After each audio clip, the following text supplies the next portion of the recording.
各位聽眾朋友，你哋好啊！歡迎收聽文哥說書啊，又係我文哥同大家講下書啦。今日天氣啊都算唔錯，涼涼地啊。啱啱啊好咧，都係出街散咗步翻嚟啊。或者咧都翻嚟啊，同大家做個節目啦。今日咧都想同大家講下一本好實用啊，好值得咧去一讀嘅書。書名咧叫做《一生幸福的人生企劃書》啊。作者係咧李兆豐啊。作者咧就係咧，大家咧可能咧就唔一定咧會好熟嘅，但係佢咧本身咧就係做呢個投資咧、理財咧、人生規劃方面咧好有心得嘅人嚟嘅。之前咧仲開過班咧去教人哋點樣做呢個資產嘅配置啦。佢自己咧都係親身咧咁樣去實踐啊，先寫得出咧咁嘅一本好書。呢本書咧就唔係咧嗰啲講一啲嘅玄學啦，咁係其實咧講一啲嘅心靈嗰類型嘅書啊，而係咧就好實際啊，好理性咁樣教你咧點樣去企劃你嘅一生啊。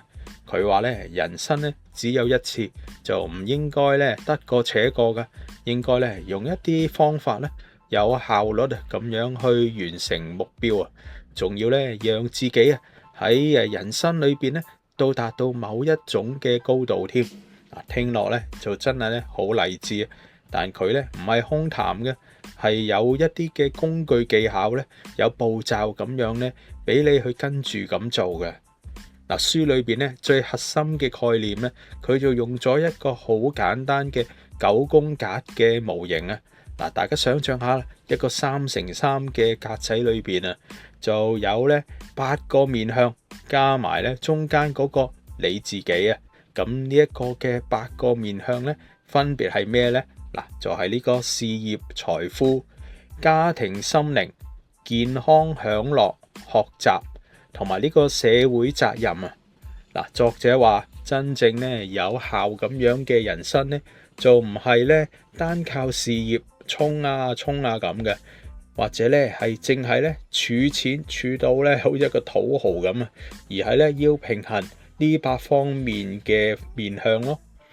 因為咧如果你嘅事業好勁，但係家庭咧就失敗破碎咗咧，健康又差，心靈亦都空虛啦，到頭來咧都唔會覺得幸福嘅。真正嘅幸福咧係平衡同埋兼顧各樣嘢咯。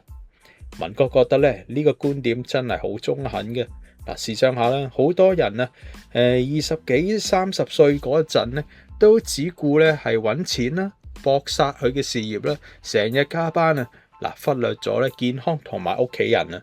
等到咧40幾50幾歲咧，就先發現咧原來有錢咧但係咧身體咧唔好啊，仔女咧又唔親近自己，心裏面咧其實都好空虛下嘅。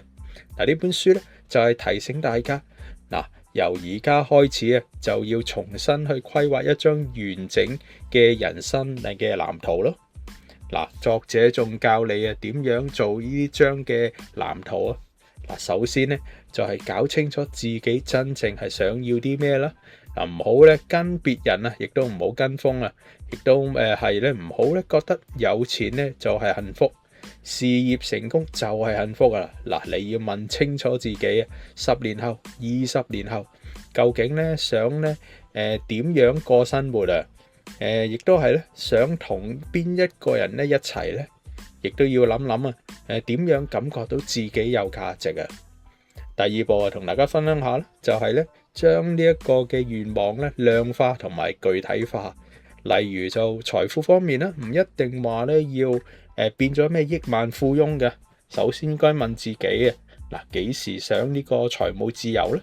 每個月咧被動收入咧其實要幾多先足夠咧？退休啊就想點樣咧？有冇一個數字嘅目標先？至於家庭方面啊，就我想咧都同咧另一半啊或者子女咧有幾多嘅質素時間咧？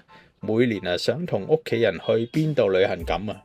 健康方面啊就可以諗諗啊，去維持到幾多歲仲有氣有力去行山打波啦。享樂方面咧就要諗諗啊，試下咧有啲咩嘅新嘅體驗啦。會唔會諗下去呢個學潛水啊、畫畫，定係去環遊世界咧？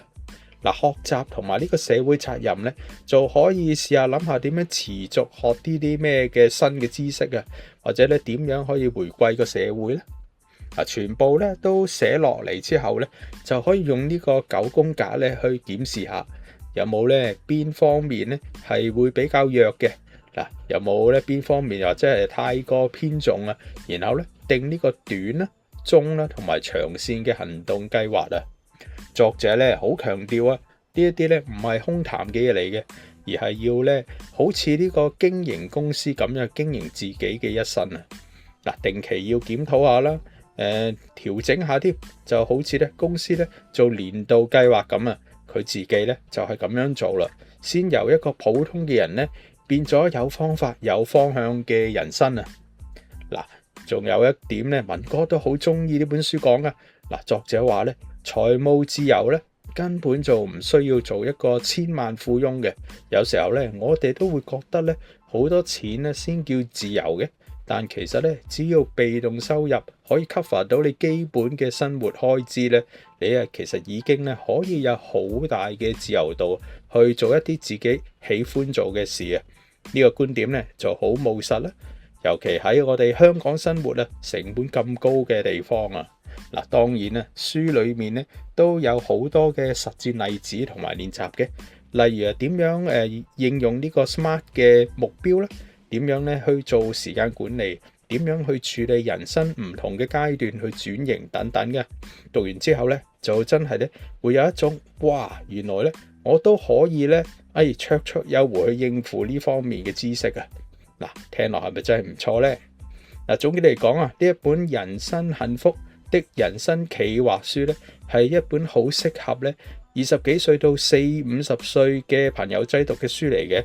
無論你咧而家係一個職場嘅新人啦，定係咧已經咧行到一半嘅人生路啊，嗱，都可以咧拎嚟做一個人生嘅大檢視咧。唔係咧要你咧即刻去變有錢人啊，而係教你咧用理性同埋一個效率啦，去呢個追求一個真正屬於自己平衡又充實嘅幸福人生啊！